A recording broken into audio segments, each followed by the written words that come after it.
Hello everybody, good evening to all of you and welcome to E-Saral. This is Dr. Shivani Bhargava.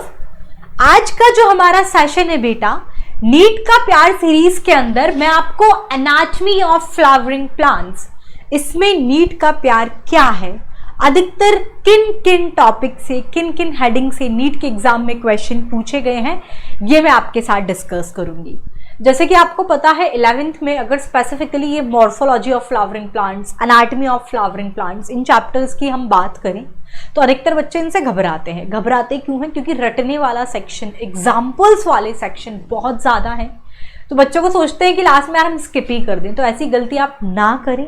मैंने morphology का भी one shot लगाया है, anatomy का भी वन शॉट आपको मिल जाएगा, तो आप वो वीडियोस देखें। बाकायदा NCERT decode word to word की गई है। और रही बात एग्जाम्पल की, मैंने through my videos make it sure किया है कि आपको चीज़ें याद रहेंगी। 70% चीज़ें रिटेंशन क्लास में ही रहेगा, लेकिन हाँ एग्जाम्पल मैं कहूँ कि 100% रिटेंशन क्लास में ही रह जाएगा तो सवाल ही नहीं उठता। सब बच्चे आज याद रहेगा, 3 दिन बाद भूलेंगे, लेकिन उसका टेक्निक, चाहे मैं एनाटॉमी की बात करूं, चाहे मैं मॉर्फोलॉजी की बात करूं, या कोई भी ऐसा रटने वाला सेक्शन जिसमें एग्जाम्पल्स हमें याद करने पड़ते हैं, एक नॉर्मल फिजियोलॉजी होता है हमारा कि हम याद करेंगे और कुछ दिनों बाद भूल जाएंगे। तो उसके लिए ही मैं आपको बोलती हूँ कि आप चार्ट बनाएं, अपनी दीवार पर स्टिक करें उसको।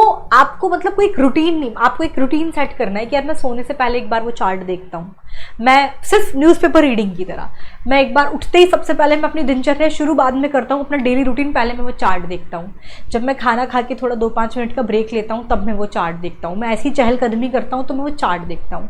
तो चाहते हुए ना चाहते हुए भी दिन में 4 से 5 बार वो चार्ट मेरी नज़रों के सामने से जाता है।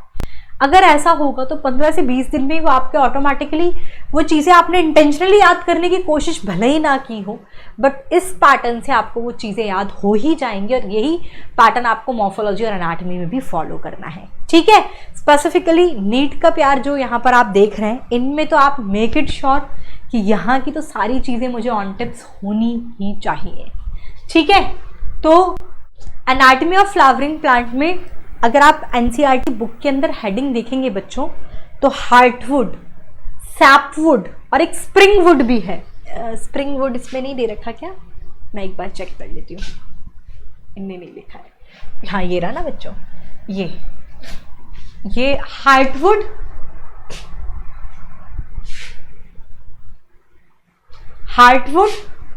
सैपवुड, 3 क्वेश्चन यहाँ से दिख रहा है। और ये स्प्रिंगवुड, इससे भी 2022 में लेटेस्ट एक क्वेश्चन आया है। इतना इजी, मतलब आप देखोगे ना तो आपको लगेगा मैम हाँ ये एक ऐसी चीज़ है कि मुझे विद इन 5 मिनट्स याद होने वाली चीज़ है। 4 से 5 लाइन, 4 से 5 लाइन, 4 से 5 लाइन, इससे ज़्यादा नहीं है, ठीक है। कुछ बच्चे, ये मैं क्यों आपको एक रेफरेंस दे रही हूँ कि जो बच्चे सोच रहे हैं मैं एनाटॉमी छोड़ ही दूँ, 4 से 5 लाइन जिसमें कोई एग्जाम्पल रटने वाले, ऐसे बहुत कॉम्प्लिकेटेड चीज़ नहीं है, बड़ा सिंपल सा टॉपिक है हार्टवुड के बारे में, सैपवुड के बारे में, स्प्रिंगवुड के बारे में। लेकिन यहाँ से क्वेश्चंस आते हैं। स्प्रिंगवुड से लेटेस्ट अभी 2022 में एक क्वेश्चन पूछा गया है। हार्टवुड और सैपवुड से 2020 में, 2017 में, 2010 में, ये 3 बारी क्वेश्चन यहाँ से आ चुका है। तो यानी कि आपको एक क्लियर कट इंडिकेशन मिल रहा है कि यार ये कॉम्प्लिकेटेड भी नहीं है, ये 4 से 5 लाइन का टॉपिक है। चाहे हार्टवुड की बात करूं, चाहे सैपवुड की बात करूं, चाहे स्प्रिंगवुड की बात करूं, तो यार 4 से 5 लाइन जो कॉम्प्लिकेटेड भी नहीं है, तो उनसे क्यों छोड़ना है। हमें पता है 2022 में आया है, 20 में आया है, 17 में आया है, 10 में आया है, हो सकता है 2023-24 में भी यहाँ से क्वेश्चन आ जाए। तो मेक इट श्योर आप, ये तो सवाल ही नहीं उठता कि हम इसे छोड़ेंगे। ऐसे ही एक बहुत छोटा सा और बड़ा आसान सा कॉन्सेप्ट है एनुअल रिंग्स के बारे में। ये भी अगेन मैं इसको सीक्वेंसली क्यों नहीं चल रही, ये 3-3, 4-4 लाइन के जिनमें कोई एग्जाम्पल, कोई कॉम्प्लिकेशन नहीं है, ऐसे टॉपिक्स है जो ऐसे याद होते हैं। एक बार पढ़ लिया वो अपने आप याद रहेगा। एनुअल रिंग्स के बारे में कि एज कैसे निकालते हैं, एनुअल रिंग्स कैसे, क्या होता है, बहुत इजी सा 7 से 8 लाइन का एक टॉपिक है आपके एनुअल रिंग्स के बारे में। लेकिन आप देखो यहाँ से भी 2019 में, 2013 में क्वेश्चन, 2 बारी क्वेश्चन पूछा जा चुका है। यानी कि अगर आप एनाटॉमी ऑफ फ्लावरिंग प्लांट पढ़ रहे हैं, कोई नालायक बच्चा ऐसा होना नहीं चाहिए कि हम पूरे ही चैप्टर छोड़ रहे हैं, लेकिन हार्टवुड, सैपवुड, स्प्रिंगवुड और एनुअल रिंग सवाल ही नहीं उठता कि किसी बच्चे को याद ना हो। ना चाहते भी ये तो यहाँ से मान लो एक आध क्वेश्चन तो एनाटॉमी का बिना पढ़े भी एनाटॉमी सॉल्व हो जाएगी, ठीक है। ऐसे ही फिर हम बात करें वेस्कुलर कैम्बियम के बारे में। वेस्कुलर कैम्बियम से 2 बारी क्वेश्चन 2017 में पूछा गया है। फैलम, से 2016 में क्वेश्चन पूछा गया है। ये बच्चा सॉरी ये टाइपिंग मिस्टेक है, टाइलॉसिस, यहाँ से 2016 में क्वेश्चन पूछा गया है।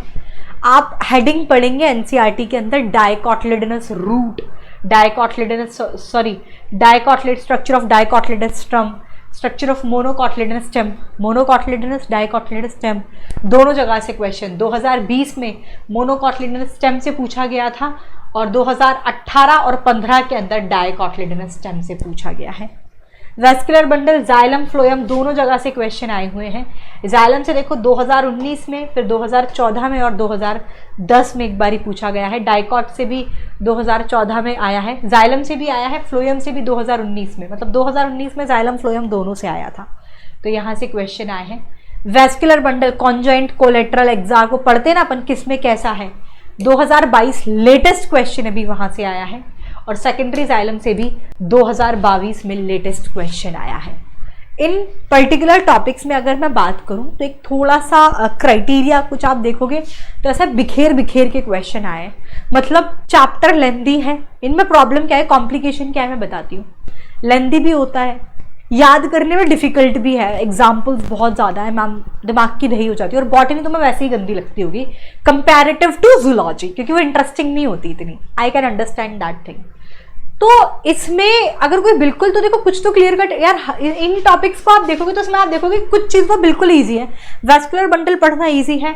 हार्टवुड, सैपवुड, एनुअल रिंग्स, ये आधे घंटे का भी काम नहीं है पूरा का पूरा, आधे घंटे का भी काम नहीं है पूरा का पूरा ये पढ़ना। और ये ऐसा भी नहीं है कि मैंने आज पढ़ा और मैं 4 दिन बाद भूल जाऊंगा, 1-2 बार रिवीजन करके हाँ ये चीज़ें ऐसी कि याद रहती हैं। तो ये तो सवाल ही नहीं उठता कि मुझे छोड़ना है, क्योंकि एनुअल रिंग से 2019, 2013, स्प्रिंगवुड से लेटेस्ट 2022 में, और हार्टवुड और सैपवुड से 2020, 2017 और 2010 में क्वेश्चन पूछा गया है। वैसे भी हार्टवुड, सैपवुड, स्प्रिंगवुड्स और एनुअल रिंग्स ये कुछ एनाटॉमी के ऐसे क्वेश्चन है कि मान के चलो यहाँ से क्वेश्चन आ ही जाता है, ठीक है। तो ये आपको छोड़ने नहीं। वेस्कुलर बंडल्स भी बहुत ज़्यादा कठिन नहीं है, मैंने मेरे सेशंस लगा लेना, इजी गोइंग आपको समझ में आ जाएगा। लेटेस्ट 2022 में पूछा गया है और बाकी का डिस्ट्रीब्यूशन भी आप देख सकते हैं।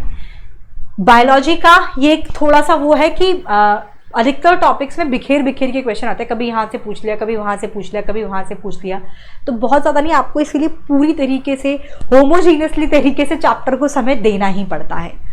बहुत से बच्चे कहते हैं यार बायोलॉजी ईजी है, तो आपको स्कोर बहुत ज़्यादा करना है, प्लस आप एक पर्टिकुलर टॉपिक पर स्टिक नहीं कर सकते, वेटेज बड़ा फ्लक्चुएट करता है, तो चीज़ें हम अकॉर्डिंगली करेंगे। बट नीट का प्यार लगाने से आपको उसका प्लस पॉइंट ये मिलेगा कि आपने जैसे कोई चैप्टर आपको बहुत ज़्यादा कॉम्प्लिकेटेड लग रहा है, आपको लग रहा है मैं 100% नहीं दे पा रहा, आप उस पर्टिकुलर चैप्टर के सब टॉपिक्स खोलोगे नीट का प्यार में कि यार ये है, आपको ये पता लगेगा कि हाँ हर डिफिकल्ट चैप्टर के भी कुछ ईजी टॉपिक्स तो होते हैं, तो वो ईजी टॉपिक्स जो नीट का प्यार में, तो उनको तो एटलीस्ट ऑन कमांड करके जाएं। तो इसी तरीके से हम अपना नीट का प्यार, इसलिए सब चैप्टर्स का लगाना बहुत ज़रूरी है। मेक इट श्योर एक भी मिस नहीं होना चाहिए। अगर आप लोग नए जुड़े हैं तो इसके डिस्क्रिप्शन बॉक्स में पूरा नीट का प्यार का वो दे रखा होगा, सारे वीडियोस लगाएं। Okay, thank you, bye bye, see you in the next class, hope you like this video, thank you everybody.